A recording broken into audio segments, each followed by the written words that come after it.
All right, if you have a Hurco machine with a swivel head, there are going to be times you may want to jog that tool or that head along the angle that the tool is pointing. Maybe I'm going to indicate in a part that's at an angle or there's a slope on a part. Maybe I want to come in, drill a hole manually, spot a hole, something like that. So the way we do that is I'm going to go ahead and select my hand wheel, and I'm going to move the head to some unknown angle, but now I'm tilted over to some degree, and I want to be able to jog along that tool axis. Now the way we do that is we're going to go to the manual button, we're going to hit manual function setup, and now that I have the B where I want it, it's very important that I go ahead and I put my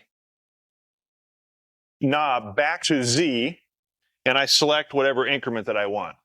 I won't be able to do that once I select this next soft key that puts me in jogging along this tool axis. So I've selected Z, I made sure that my times 100 in this case is on.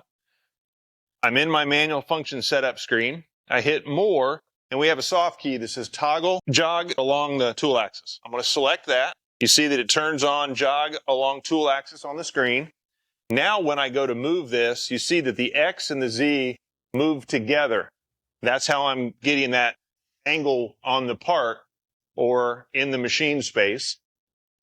To go back to regular machine coordinates, I just simply select that key button again. It now turns off the jog along tool axis, and now I am moving only in the Z axis again. So if you find yourself in need of being able to jog along that tilted angle, this is the way you do it.